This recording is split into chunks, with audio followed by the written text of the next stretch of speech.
श्री शिवाय नमस्तुभ्यम। दोस्तों, आप सभी लोग जानते हैं कि फरवरी के महीने में सोमवती अमावस्या आने वाली है। और दोस्तों, यह सोमवती अमावस्या बहुत ही विशेष और महत्वपूर्ण होती है। तो दोस्तों, 20 फरवरी 2023 को सोमवार के दिन यह अमावस्या पड़ रही है, इसीलिए हम इसे सोमवती अमावस्या कह रहे हैं। और दोस्तों, सोमवार के दिन पड़ने वाली अमावस्या को ही हम सोमवती अमावस्या कहते हैं। तो दोस्तों, सोमवती अमावस्या के दिन किए जाने वाले सारे विशेष उपाय हम आपको इस वीडियो में बताने जा रहे हैं, जो कि पंडित जी ने अपनी शिव महापुराण कथा में यहाँ पर बताए हैं। तो दोस्तों, सबसे पहली बात जो हम आपको सोमवती अमावस्या के दिन की बता रहे हैं वो ये है कि सोमवती अमावस्या के दिन जो भी आप दान पुण्य करते हैं उसका आपको विशेष यहाँ पर फल देखने के लिए मिलता है। ठीक है। और इस दिन जो है पीपल के वृक्ष की परिक्रमा की जाती है, साथ ही में तुलसी की भी परिक्रमा की जाती है। इससे आपको विशेष फल की यहाँ पर प्राप्ति होती है। चलिए दोस्तों, अब हम बात करते हैं विशेष उपायों के बारे में। दोस्तों, अगर आप लोगों के घर में लड़ाई झगड़ा बहुत होता है, पति पत्नी के बीच का जो संबंध है वो टूटने ही वाला है, कोर्ट कचहरी का चक्कर चल रहा है, अदालत का चक्कर चल रहा है, तो सोमवती अमावस्या के दिन, जो कि फरवरी में 20 फरवरी 2023 सोमवार के दिन यह अमावस्या पड़ रही है, इस दिन आप यह उपाय जरूर करें। करना क्या है दोस्तों, पीपल के पेड़ के नीचे आपको जाना है इस दिन। ठीक है। प्रातःकाल सुबह सुबह पीपल के वृक्ष के नीचे जाकर पीपल की पूजन करना है, पीपल पर जल चढ़ाना है, कुंकु रोली चंदन से उनकी पूजन करना है। ठीक है। उसके बाद अपने साथ जो है कच्चा सूत लेकर जाना है, मतलब कच्चा धागा जो होता है ना वो लेकर जाना है। कच्चे धागे से आपको 7 परिक्रमा करनी है इसकी। ठीक है। पहले पूजन अर्चना कर लेना है, फिर उसके बाद जिसका रिश्ता टूटने वाला है, जिसके बीच में लड़ाई झगड़ा होता हुआ है और जो चाहता है कि भाई उसके बीच का लड़ाई झगड़ा ठीक हो जाए या प्रेम संबंध वापस से बन जाए, तो भाई उसी को कच्चा सूत लेकर जाना है और उसी को ये पूरा उपाय करना है। ठीक है। तो अपने हाथ में कच्चा सूत रखकर पीपल के वृक्ष की 7 परिक्रमा कर लो। ठीक है। वैसे दोस्तों, 108 कच्चे सूत से अगर पीपल के वृक्ष की सोमवती अमावस्या के दिन परिक्रमा करोगे तो इससे आपके जीवन में आनंद की अनुभूति होगी, साथ ही में भगवान भोलेनाथ का आशीर्वाद भी आपको प्राप्त होगा। ठीक है। परिक्रमा जो है आप दाने से भी कर सकते हैं, चिरौंजी से भी कर सकते हैं। ठीक है। तो कच्चे सूत से 7 परिक्रमा करो और हो सके तो 108 परिक्रमा करो, बहुत आपको फलदायी यहाँ पर ये होगा, है ना। तो दोस्तों, ये उपाय जरूर करके देखो। चलिए दोस्तों, अगले उपाय की हम लोग बात करते हैं। दोस्तों, अगर आपने किसी को पैसा उधार दिया है और वो आपका पैसा नहीं दे रहा है, जिसकी वजह से आपके घर में बहुत लड़ाई झगड़ा होता है, कलेश होता है। ठीक है। तो किसी को आपने पैसा उधार दिया है, वो वापस नहीं लौटा रहा है, तो सोमवती अमावस्या के दिन यह उपाय कर लो, वो खुद ब खुद आपका पैसा लौटा कर जाएगा। ठीक है। आपको उससे बार बार बोलने की भी अब जरूरत नहीं पड़ेगी। तो इसमें आपको करना क्या है, तो दोस्तों इस उपाय में आपको लेना है काली तिल, जिसके आप लोग लड्डू खाते हो ना वो। ठीक है। तो सोमवती अमावस्या की एक रात्रि पहले आपको क्या करना है कि काली तिल को जो है एक जल के पात्र में जो है गलाकर रख देना है एक रात्रि के लिए। ठीक है। और सुबह सोमवती अमावस्या आ जाएगी तो उसी काली तिल को निकाल कर आपको पीस लेना है। पीसोगे कैसे, मिक्सी में आपको नहीं पीसना है, उस काली तिल को आपको पीसना है किसी भी मतलब पत्थर पर पीस लेना है। ठीक है। मतलब अपने हाथों के परिश्रम से उसे पीसना है, मिक्सर में नहीं पीसना है ना। तो काली तिल को सुबह उठकर जो है पीस लो, जो कि गल गई होगी। पीसने के बाद दोस्तों करना क्या है, इसे कटोरी में रख लो। कटोरी में रखने के बाद इसी कटोरी के अंदर इसी काली तिल, पिसी हुई काली तिल के ऊपर आप लोग डाल दो पीला चंदन और इन दोनों चीज़ों को मिला लो। ठीक है। मिलाने के बाद दोस्तों एक जल का पात्र लो, उस जल के पात्र में आप जल भर लो और साथ ही में थोड़ा सा कच्चा दूध शुद्ध देसी गाय का डाल लो, है ना। तो इस प्रकार से दूध और जल को जो है मिश्रण ये आप तैयार कर लो। उसके बाद में दोस्तों 5 बेलपत्री आप अपने साथ रख लो। ठीक है। ये सभी चीज़ें तैयार करके आप पहुंच जाओ शिव जी के मंदिर में प्रातःकाल सुबह सुबह। ठीक है। इस सभी चीज़ों को तैयार करके अब शिव जी के मंदिर जैसे ही पहुंचोगे तो सबसे पहले शिव जी के मंदिर में पहुंचकर शिव जी की शिवलिंग के ऊपर जो आपने पिसी हुई काली तिल और पीले चंदन का जो है लेपन बनाया है, उस पूरे लेपन को शिव जी की शिवलिंग के ऊपर पूरे में फेर दो। ठीक है। मतलब पूरे में जो है शिवलिंग पर भी फेर दो, जलाधारी पर भी फेर दो। फेरने के बाद दोस्तों आपको करना क्या है कि शिव जी पर जिस प्रकार से आप त्रिपुंड बनाते हो अपने तीनों उंगलियों से, तो अपनी सीधे हाथ की तीनों उंगलियां लेनी है। आपको अपने हाथ में कुछ नहीं लगाना है, बस आपको पहले पूरे में लेपन कर देना है, पूरी शिवलिंग के ऊपर लेपन कर देना है, पूरे जलाधारी के ऊपर लेपन कर देना है। उसके बाद शिवलिंग के ऊपर आपको बस अपने तीनों हाथों की उंगलियों से एक त्रिपुंड बनाना है, क्योंकि आपने लेपन तो पहले से किया होगा, तो आप जब लाइन खींचेंगे तो वो त्रिपुंड अपने आप बन जाएगा। ठीक है। तो उस त्रिपुंड को आपको भगवान शिव जी की शिवलिंग के ऊपर बना देना है। आपको अपने हाथ में कुछ नहीं लगाना है, बस वहां पर लाइन खींच देना है, तो वो अपने आप उतनी उतनी जगह आपको अलग ही दिखाई देगी कि हाँ आपने त्रिपुंड बना दिया है। ठीक है। त्रिपुंड बनाने के बाद दोस्तों करना क्या है कि आप जो अपने साथ 5 बेलपत्री लेकर आए हैं ना, इस 5 बेलपत्री को आपको शिव जी की शिवलिंग के ऊपर आपको समर्पित करना है ना।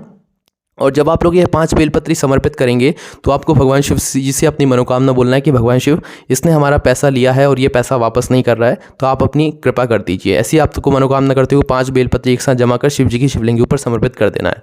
उसके बाद जो आप कलश लेकर आए जिसमें आपने जल और दूध दोनों मिलाया हुआ है, इस जल के पात्र को आपको करना है शिव जी की शिवलिंग के ऊपर इन्हीं बेलपत्र के ऊपर एक धारा से थोड़ा थोड़ा करके पूरा समर्पित कर देना है। ठीक है। समर्पित करके भगवान शिव जी को प्रणाम करके उनसे विनती करके आशीर्वाद लेकर अपने घर वापस जाना है। ठीक है। कुछ कुछ ही दिनों में जो है आपका जिसने भी पैसा लिया होगा, जिसके लिए आपने ये उपाय किया होगा, वो खुद आपका पैसा वापस ला कर देगा। ठीक है, पर उपाय को पूरे मन और पूरे विश्वास से कीजिएगा, है ना।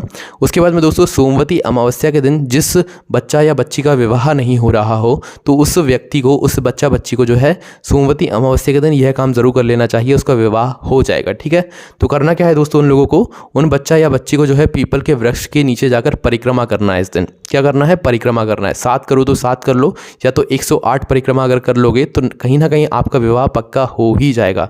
ये उपाय उन लोगों के लिए है, उन बच्चों के लिए, उन बच्चियों के लिए जिनका विवाह नहीं हो पा रहा है। ठीक है, तो सोमवती अमावस्या के दिन पीपल के वृक्ष की परिक्रमा करो, आपका विवाह कहीं ना कहीं पक्का हो ही जाएगा, बहुत अच्छी जगह पर भगवान भोलेनाथ जी के आशीर्वाद से।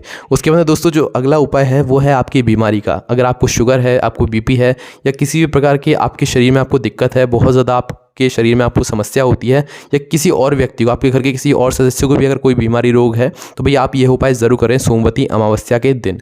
करना क्या है दोस्तों, एक पात्र लेना है आपको। ठीक है, एक पात्र में जल भरकर उस जल के अंदर आपको डालना है पीला चंदन। ठीक है, कौन सा चंदन, पीला चंदन। पीला चंदन डालने के बाद दोस्तों आपको लेनी है काली मिर्ची।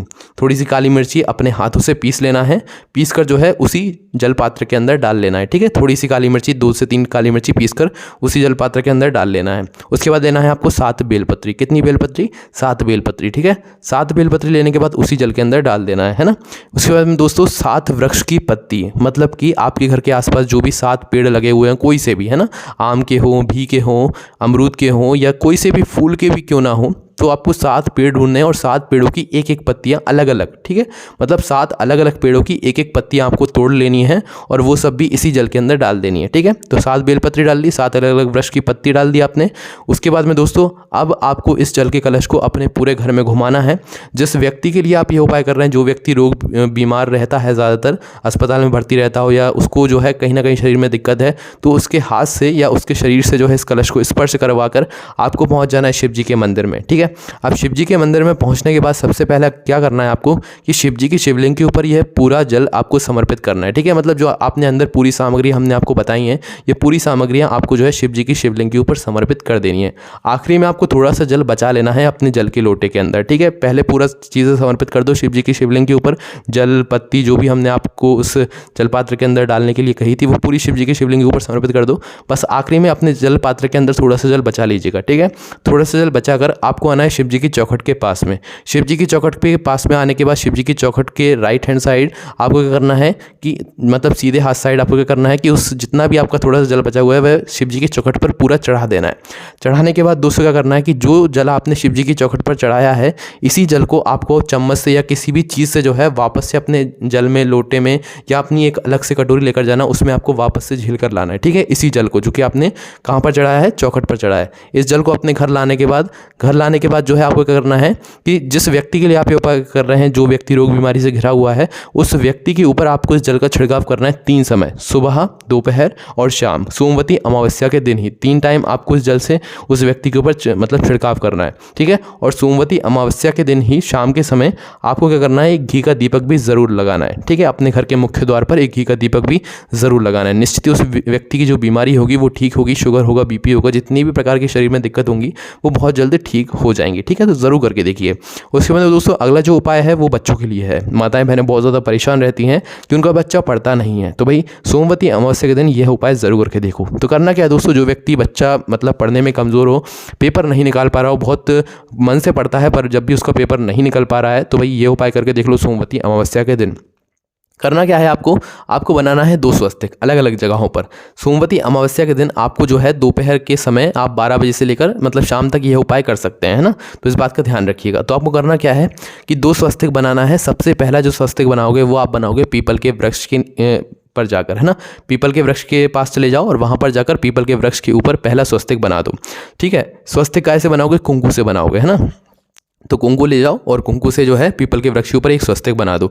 उसी स्वस्तिक के नीचे मतलब जो पीपल का वृक्ष होगा वहीं पर जो ज़मीन पर आपको एक गोल बाती का घी का दीपक जलाना है। कौन सी बाती का, गोल बाती का घी का दीपक जो है स्वस्तिक बनाकर पीपल के वृक्ष के नीचे जला देना है। ठीक है, जलाने के बाद दोस्तों अब जो दूसरा स्वस्तिक होगा वो आपको जाना है शिव जी के मंदिर में बनाने के लिए। ठीक है, तो दूसरा जो स्वस्तिक बनाओगे वो शिव जी के मंदिर में जाकर शिव जी की चौखट पर जाकर बनाओगे। ठीक है, और रोली कुंकू से ही बनाना है ना। तो दूसरा स्वस्तिक आपको शिव जी की चौखट पर जाकर बनाना है और और यहाँ पर ये स्वस्तिक बनाने के बाद अब आपको करना क्या है कि जो यहाँ पर आप दीपक जलाओगे वो अलग जलाओगे, ठीक है। वहाँ पर आपने गोल बाती का जलाया था, पर यहाँ पर जो आप दीपक जलाओगे वो लंबी बाती का जलाओगे। मतलब आपको इस दिए में 2 लंबी बाती रखनी है, 4 तरफ से आपको दीपक जलाना है इसमें, ठीक है। 2 लंबी बाती रख लो और उसमें घी डाल लो, ठीक है। और इस दीपक को जला लो और इस दीपक को जलाकर उसी स्वस्तिक के ऊपर आप लोग रख दो, है ना। रखने के बाद भगवान शिव जी से प्रार्थना कर लो, उनसे विनती कर लो कि आपका बच्चा पढ़ने लग जाए, है ना। तो निश्चित ही आपके बच्चे का दिमाग तेज़ हो जाएगा और कुछ ही दिनों में आपको इसका फल भी देखने को मिल जाएगा। तो दोस्तों ये वो सारे उपाय थे जो कि सिर्फ सोमवती अमावस्या के दिन करने के ही हैं,